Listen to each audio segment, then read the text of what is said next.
Welcome dear everyone to my channel. I am Wahed.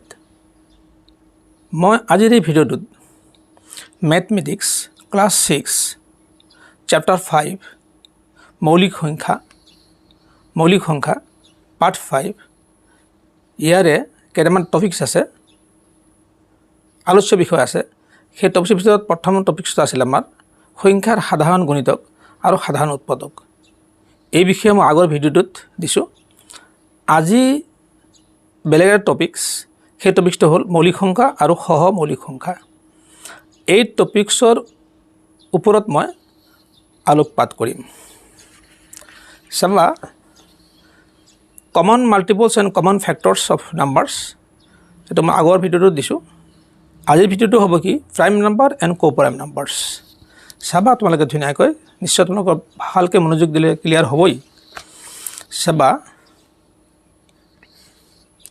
প্ৰথমতে মই এই টপিকছৰ ভিতৰত কেইটামান কথা আহিছে যেনে নিখুঁত সংখ্যা পাৰফেক্ট নাম্বাৰছ চোৱা পাৰফেক্ট নাম্বাৰ কোনবিলাক বা নিখুঁত সংখ্যা কোনবিলাক মই লৈছোঁ এটা উদাহৰণ 6ৰ উৎপাদক লৈছোঁ 1 2 3 6 মানে এইকেইটা সংখ্যাৰে আমি 6ক সম্পূৰ্ণভাৱে হৰণ কৰিব পাৰোঁ সেইকাৰণে 6ৰ এইকেইটা উৎপাদক হয় ভাগ শেষ 0 হ'ব লাগিব চাবা এইকেইটা উৎপাদকৰ ভিতৰত মই এই 6টো বাদ দি তাৰমানে এই 6টো বাদ দি বাকি যিকেইটা উৎপাদক আছে 1 2 3 এইকেইটা উৎপাদক মই যোগ কৰিলোঁ যোগ কৰি আমি দেখিলোঁ যে 1 + 2 + 3 যোগ কৰি দেখিলোঁ 6 হৈ গ'ল 6 মানে কি এই সংখ্যাটোই হৈ গ'ল যদি এই সংখ্যাটো হৈ যায় তেনেহ'লে এই সংখ্যাটো বা 6 এটা নিখুঁত সংখ্যা অৰ 6 ইজ এ পাৰফেক্ট নাম্বাৰ তুমি ধুনীয়াকৈ বুজি পালা এটা আমি আকৌ চাম এতিয়া ন'ৰ উৎপাদক আমি চাম ন'টো পাৰফেক্ট নাম্বাৰ হয় নে নহয় 1 3 9 এইকেইটা উৎপাদক আমি পালোঁ এই ন'টো এই 9টো বাদ দি আমি এই দুটা আমি যোগ কৰি চাম 1 + 3 = 4 তাৰমানে 9 নহ'ল 4 not equal to 9 গতিকে 9টো এটা নিখুঁত সংখ্যা নহয় 9 নিখুঁত সংখ্যা নহয় 9 is not a perfect number এটা আমি চাম is 28 a perfect number 28 এটা নিখুঁত সংখ্যা হয়নে আমি চাম আনসাৰ 28ৰ উৎপাদক আমি চাব লাগিব 1 2 4 7 14 28 এইকেইটা হ'ল কি আমাৰ 28ৰ উৎপাদক হয় আমি এই 28টো বাদ দি বাকীবিলাক আমি যোগ কৰি চাম 1 + 2 + 4 + 7 + 14 এইকেইটা আমি দেখিলোঁ যোগ কৰি যে 14 আৰু 7 যোগ কৰি লিখিব 21 হ'ব 21 আৰু 5 4 25 25 and 2 27 27 আৰু 1 28 হৈ যায় গতিকে এই সংখ্যাটোৱেই হৈ গ'ল তো বুজা গ'ল 20 য়েছ 28টো এটা পাৰফেক্ট নাম্বাৰ হয় য়েছ 28 ইজ এ পাৰফেক্ট নাম্বাৰ এটা আমি পাই গ'ল ধুনীয়াকৈ নিশ্চয় তোমালোকৰ ক্লিয়াৰ হৈছে ইয়াৰ পিছত চাবা তোমালোকে এটা কুৱেশ্যন আছে তোমালোকৰ কাৰণে ইজ 12 এ পাৰফেক্ট নাম্বাৰ 12 এটা নিখুঁত সংখ্যা হয়নে তোমালোকে কমেণ্টত জনাবা নিশ্চয় ইয়াৰ পিছত চাম ইয়াৰ পিছত আছে আমাৰ মৌলিক সংখ্যা চাবা তোমালোকে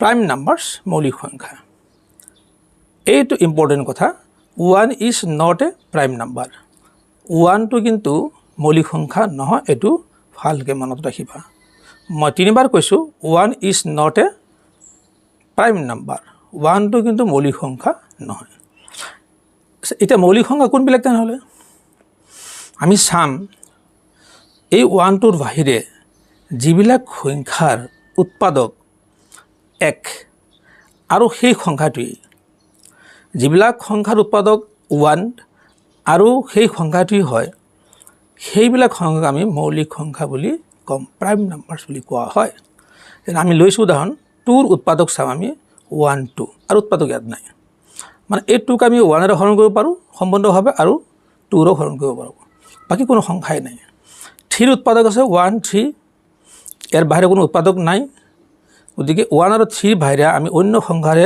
এই 3ক সম্পূৰ্ণভাৱে হৰণ কৰিব নোৱাৰোঁ গতিকে 3 এটা মৌলিক সংখ্যা হয় উৎপাদক দুটা থাকিব মৌলিক সংখ্যাৰ উৎপাদক মাত্ৰ দুটা, এটা হ'ব 1 আৰু এটা হ'ল সেই সংখ্যাটো।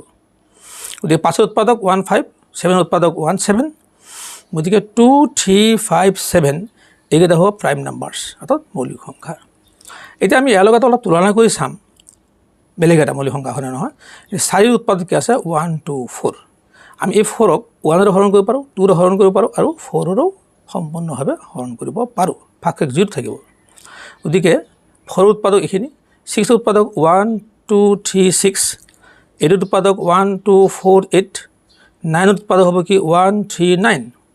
গতিকে দুটাতকৈ বেছি উৎপাদক আছে এই 4 6 8 9ত, আৰু আছে এনেকুৱা বহুত সংখ্যা। দুটাতকৈ বেছি উৎপাদক থাকিলে আমি এইবিলাক মৌলিক সংখ্যা ক'ব নোৱাৰোঁ। এইবিলাক হ'ল কি কম্পজিট নাম্বাৰছ, তাৰমানে যৌগিক সংখ্যা। এই গোটেই সংখ্যাটো তাৰমানে এই গোটেইখিনি কি আমাৰ আছে কম্পজিট নাম্বাৰছ বা যৌগিক সংখ্যা। এতিয়া আমি চাম 9 এটা মৌলিক সংখ্যা হয়নে? Is 9 A prime number? আমি তাৰে এনচাৰবিলাক উলিয়াই ল'ম। চাবা তোমালোকে ধুনীয়াকৈ চাবা। 9ৰ উৎপাদক আমি জানো, ইয়াত তোমালোকে 9ৰ উৎপাদক ধুনীয়াকৈ দিয়া আছে, এয়া 1 3 9 1 3 9। গতিকে উৎপাদক কেইটা হ'ল? 3টা হ'ল। তো 3টা উৎপাদক হ'লে এইটো এটা প্ৰাইম নাম্বাৰ নহয়, it is not a prime number. এইটো এটা মৌলিক সংখ্যা নহয়। তোমালোকে অলপ মন দিবা, 9 is not a prime number. 9টো এটা মৌলিক সংখ্যা নহয়, কাৰণ ইয়াৰ উৎপাদক 3টা হৈ গ'ল। মৌলিক সংখ্যাৰ উৎপাদক কেইটা থাকে? 2টা থাকে, এটা হ'ল 1 আৰু হ'ল সেই সংখ্যাটোৱে। গতিকে 9টো এটা মৌলিক সংখ্যা নহ'ল এইকাৰণেই যে ইয়াৰ উৎপাদক 3টা আছে। এতিয়া আমাৰ কুৱেশ্যন আছে এটা, যে 1 আৰু 12ৰ মাজত কেইটা মৌলিক সংখ্যা আছে? 1 আৰু 12ৰ মাজত আমি চাম 2 3 5 7 11, এইকেইটা হ'ব আমাৰ কি মৌলিক সংখ্যা 1 আৰু 12ৰ মাজত। ধুনীয়াকৈ নিশ্চয় বুজি পাইছা, কাৰণ এইকেইটা সংখ্যাৰ উৎপাদক মাত্ৰ 2টা আছে। তাতে তোমালোকে ইয়াত কেইটামান পাইছাই, ইয়াত কেইটামান পাইছাই, 2 পাইছা, 3 পাইছা, 5 পাইছা, 7 পাইছা, খালি 11 পোৱা নাই। 11ৰ উৎপাদক 2টাই আছে, এটা হ'ল 1 এটা আৰু এটা 11। নিশ্চয় বুজি পাইছা, নিশ্চয় তোমালোকৰ ক্লিয়াৰ হৈছেই। এতিয়া চাবা তোমালোকে এটা question, what is even prime number? What is even prime number? Even মানে কি? যুগ্ম। যুগ্ম মৌলিক সংখ্যাটো কি? যুগ্ম মৌলিক সংখ্যাটো কি? তোমালোকে নিজে এনচাৰটো কৰিবা। ইয়াতে তোমালোকে এনচাৰটো আছে, এনচাৰ এই পেজতে আছে। গতিকে ধুনীয়াকৈ তোমালোকে এনচাৰটো কমেণ্টত দিবা। ইয়াৰ পিছত চোৱা তোমালোকে আৰু এটা কথা আছে,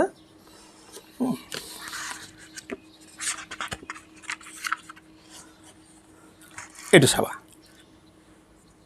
এইখিনি ধুনীয়াকৈ চাবা তোমালোকে।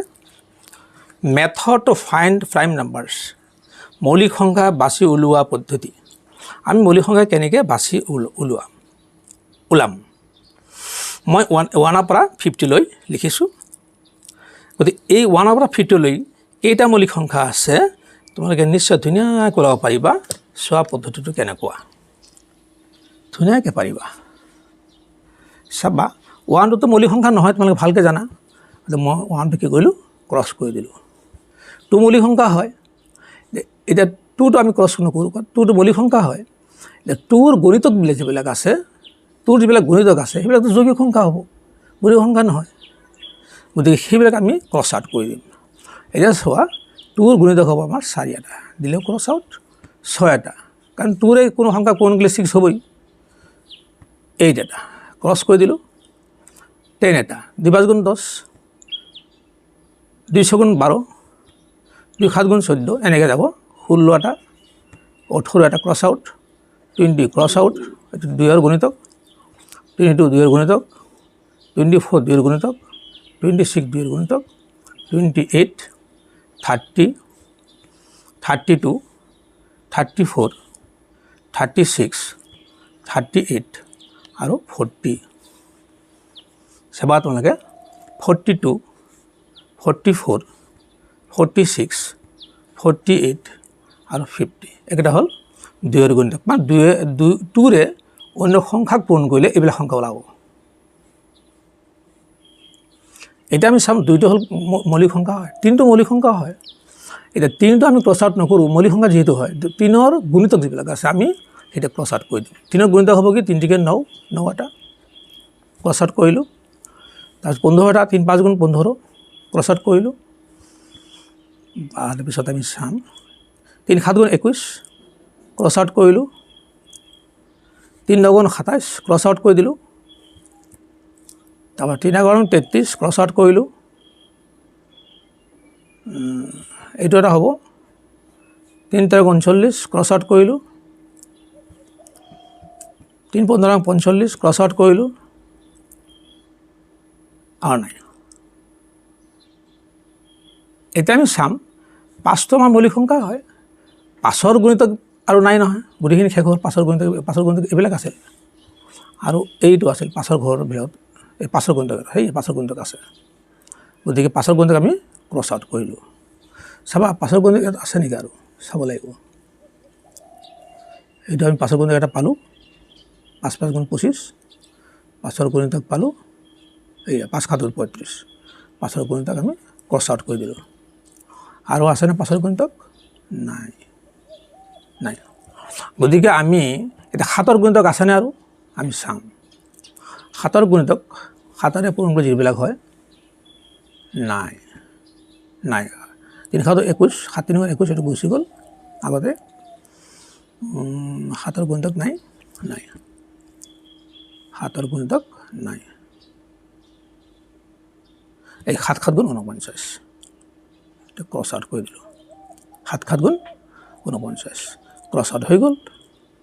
এতিয়া আমাৰ 11ৰ যিটো মানে 11টো আমাৰ এটা বাকী চাম আমি এতিয়া। এই বাকী যিবিলাক ক্ৰছ আউট নহ'ল সেইবিলাক হ'ব কি 1ৰ পৰা 50লৈ মৌলিক সংখ্যা হয়।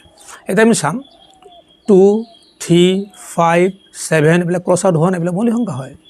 11, 17, 19 ইয়াত আমি চাম 29, এটা 31, 37, 41, 43, 47 এইকেইটা হ'ব মৌলিক সংখ্যা। তোমালোকে নিশ্চয় ধুনীয়াকৈ বুজি পাইছা, নিশ্চয় তোমালোকৰ ক্লিয়াৰ হৈছে। ভিডিঅ'টো চাই কেনে লাগিল কমেণ্টত জনাবা, এটা লাইক দিবা নিশ্চয়, বেছি বেছিকৈ শ্বেয়াৰ কৰিবা তোমালোকৰ বন্ধু বান্ধৱৰ লগত, আৰু চেনেলটো ছাবস্ক্ৰাইব কৰিবলৈ নাপাহৰিবা। Wait for my next video. Thank you.